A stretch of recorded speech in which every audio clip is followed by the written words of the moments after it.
L'invité du jour. Et l'invité du jour, c'est vous, François Roudier. Bonjour.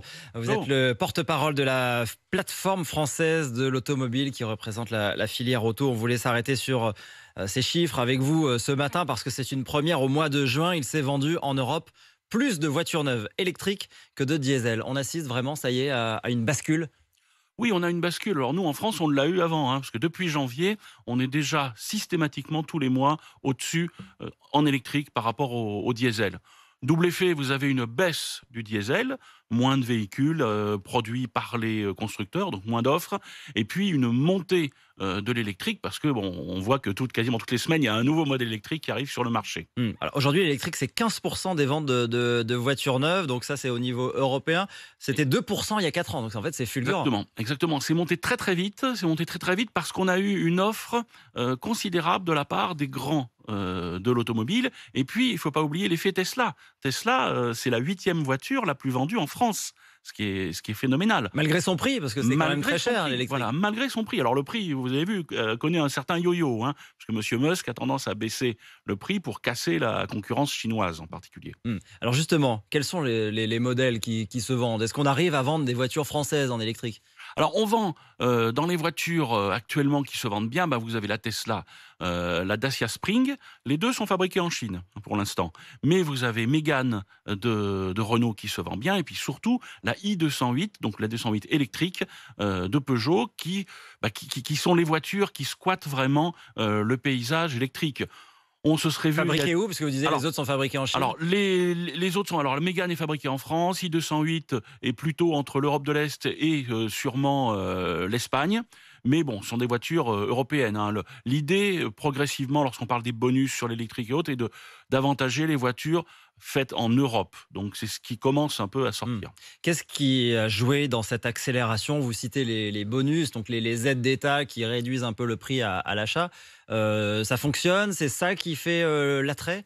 Alors, il y a beaucoup de raisons. Et regardez, par exemple, Tesla. Tesla, c'est intéressant parce que Tesla, c'est la négation complète de ce que nous disaient les sociologues sur la voiture. C'est la fin du statut social voiture. Non, on a pris des Tesla pour beaucoup de clients parce que c'est un statut social. Je m'affiche avec une belle voiture électrique, je sauve la planète. Donc, on voit qu'il y a cet effet-là de la part des clients privés.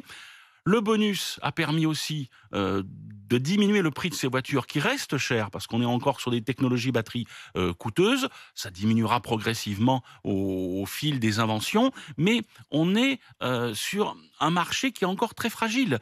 Et actuellement, vous avez nos amis allemands, nos amis constructeurs et concessionnaires qui sont très très inquiets parce que les primes de l'État allemand vont s'arrêter en septembre. Et là, on a très peur qu'il y ait un arrêt complet du marché électrique. Oui, donc c'est quand même très dépendant de ces primes-là. C'est un marché qui se lance. Ouais. Voilà. Alors après, il y a aussi beaucoup de questions qui se posent sur est-ce qu'on est prêt sur nos routes à accueillir autant de voitures électriques, à les recharger, etc. On va en parler dans un instant. Je voulais juste qu'on entende quand même Lionel qui nous a appelé au 32-16, auditeur d'RMC dans le Vaucluse. Bonjour Lionel. Bonjour Lionel. Bienvenue sur RMC. Vous roulez à l'électrique, vous, Lionel? Oui, depuis 3 ans maintenant. J'ai 113 000 kilomètres avec mon véhicule et c'est que du bonheur, que du bonheur. J'étais quelqu'un qui roulait pas mal en diesel avant. Je puis vous dire que le plaisir, il est décuplé. Ça fait pas de bruit, ça pue pas, c'est très confortable, c'est très souple. Quand vous êtes dans un embouteillage, vous n'avez pas besoin de faire attention à votre consommation puisque quand on est dans un embouteillage, c'est là qu'une voiture électrique ne consomme pas. Voilà. Gros investissement de départ, Lionel? Gros investissement, oui, puisque c'était une voiture qui valait 37 000. C'est une voiture chinoise, une des premières voitures chinoises qui était en France. Et les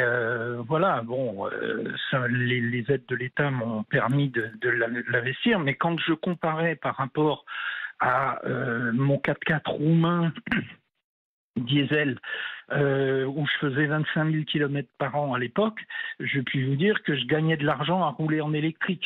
Donc, ça payait mon crédit et je gagnais encore 50 € par mois. Donc, vous voyez, maintenant, la différence, c'est qu'au lieu de faire 25 000 km par an, j'en fais 40 000 parce que ça me coûte moins cher et que j'utilise beaucoup plus et que je vais voir mes enfants qui sont éparpillés en France et je roule beaucoup plus. Et vous arrivez à faire de longs trajets, à recharger sur la route, etc. Parce que c'est souvent quand même ça le point noir. Mais à aucun problème, aucun problème.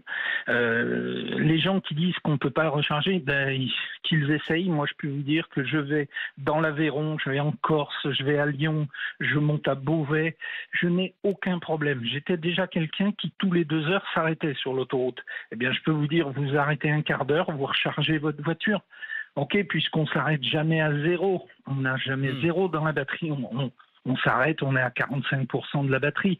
Vous vous mettez sur une borne de recharge rapide, en un quart d'heure, vous remontez à 90%.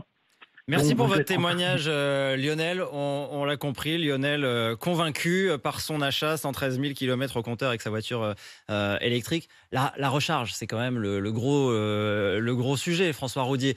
Est-ce que, avec la progression qu'on connaît, on a les moyens sur nos routes finalement d'accueillir toutes ces voitures, de les recharger sur les aires de repos, de pouvoir faire que tout le monde trouve une borne de recharge quand il en a besoin? Alors ça a beaucoup avancé, hein, ça a beaucoup avancé. Et maintenant, lorsqu'on voit la disponibilité de ces recharges sur l'autoroute, c'est assez impressionnant, hein. Moi, j'ai fait l'Est de la France en autoroute, le centre. Quasiment toutes les stations-service, maintenant, ont des bornes et des bornes nombreuses de recharge. Certaines ne marchent pas, c'est encore un problème, hein. Mais vous avez ça sur les autoroutes. On a aussi maintenant toutes ces bornes dans les supermarchés. Les supermarchés ayant le foncier du parking installent des bornes électriques, donc on peut recharger. Alors Lionel, il est très bon. Il est très très bon parce qu'il a vraiment compris comment utiliser une voiture électrique. Faut pas attendre d'avoir la batterie vide.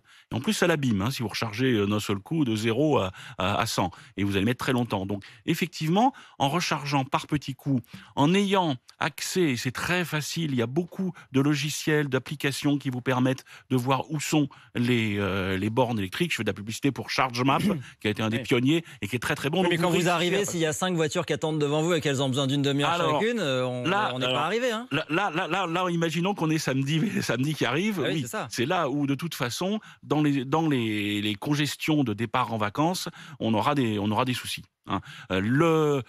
L'étape d'après va être plus compliquée pour irriguer tout le réseau français. C'est-à-dire que lorsque vous êtes en zone rurale ou en périphérie lointaine sans grand supermarché, là, ça devient plus problématique parce que vous avez non seulement besoin de la borne, mais derrière un investissement dans le réseau électrique qui va amener ce courant à la borne. Alors l'autre aspect, c'est l'électrique qui monte, mais le diesel qui s'effondre. C'est pour ça aussi que l'électrique passe devant aujourd'hui au niveau européen. Ça y est, la page est tournée, la page du diesel est terminée?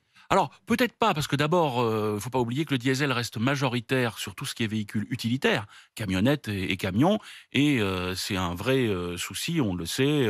La défiscalisation du carburant pose de lourds problèmes aux opérateurs routiers. La fin de cette défiscalisation, parce que de toute façon, il n'y a pas d'alternative. L'alternative, qu'elle soit électrique ou hydrogène, reste encore très coûteuse.